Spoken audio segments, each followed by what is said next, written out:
अस्सलामुअलैकुम, खुशामदीद आप सबको मेरे चैनल पे। तो आज की वीडियो जो है ना बहुत ज़बरदस्त होने वाली है डाइट कॉन्शियस लोगों के लिए और वैसे भी। तो चलें फिर स्टार्ट करते हैं।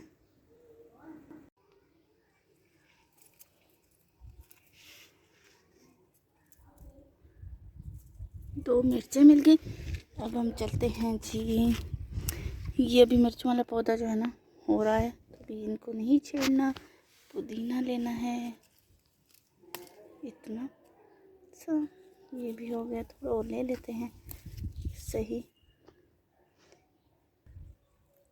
थोड़ा सा हरा प्याज ले लेते हैं। ठीक है, और यहाँ से थोड़ा सा पुदीना, ज़्यादा नहीं चाहिए मुझे, थोड़ा सा चाहिए।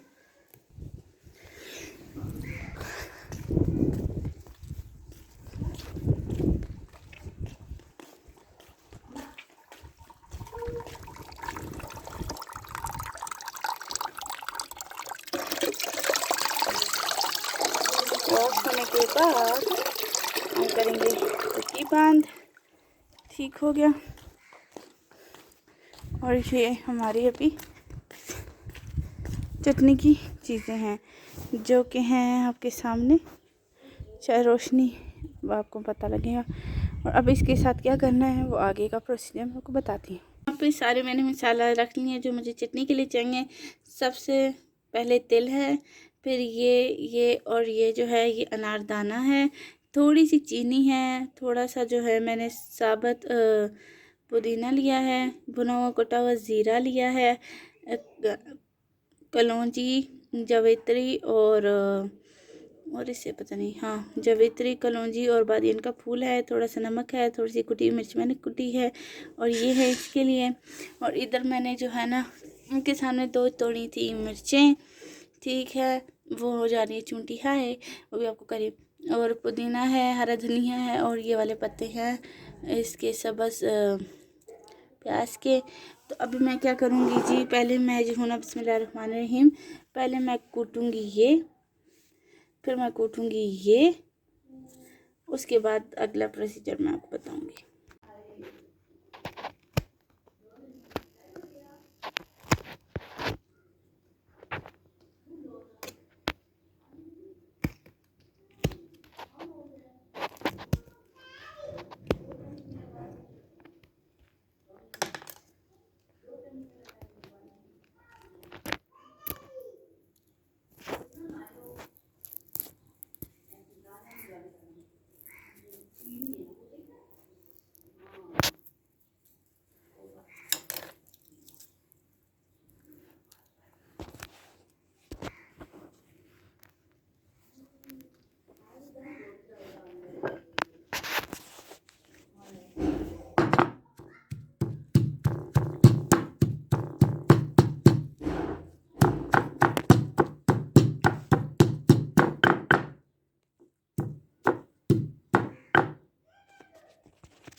मैं साथ साथ कूट रही हूँ हरा धनिया, पुदीना, हरी मिर्चें और ये सारी चीज़ें जो मैंने आपको बताई हैं। अब ये जितना भी मिक्सचर है ना ये वाला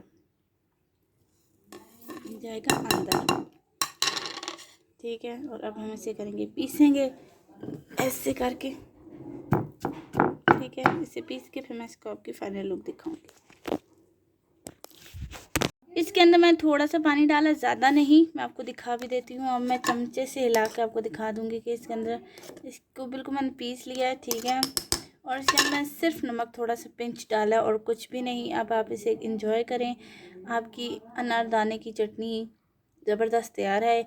इसके फ़वाद ये हैं कि आप इसको जो है ना अगर आप डाइट कर रहे हैं, अगर आप डाइट नहीं भी कर रहे तो आप इसे लें तो आपका वेट लूज़ होता है इससे। इसके अंदर जो चीज़ें हैं सारी वो वेट लूज़ करने वाली ही हैं, कोई ऐसी चीज़ नहीं है आपको मैं कह रही कि इसमें कुछ नहीं है। इसमें सब चीज़ें इसके अंदर वेट लूज़ करने वाली। अनारदाना हो गया, हरा धनिया, पुदीना हो गया, हरी मिर्चें हो गई, हरे प्याज के पत्ते हो गए, ठीक है। अनारदाना हो गया, अनारदाना खट्टा मीठा होता है, इसलिए आपको जो क्रेविंग होती है ना खट्टे मीठे की, वो भी इससे ख़त्म हो जाएगी।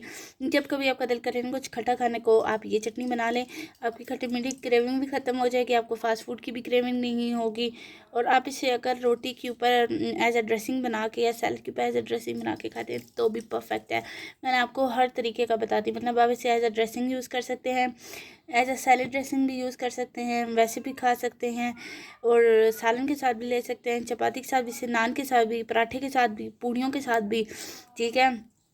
इवन कि अगर आप जो हैं वो हेल्दी साइड पे हैं तो आप इसको चिकन के साथ, जो हमारे यहाँ जो चाइनीज़ बनाते हैं ना, वो सॉसेजेस मायो और ये सारी चीज़ें मिक्स करके आप वो इसके अंदर ये डिप करके खाएं, पकौड़े खा रहे हैं तो इसके साथ खा लें, हर चीज़ के साथ ये परफेक्ट रहती है। उम्मीद करती हूँ आपको मेरा ये व्लॉग पसंद आएगा। लाइक शेयर सब्सक्राइब करेंगे। इंशाल्लाह मैं आपसे कल फिर मिलूंगी। खुदा हाफिज़।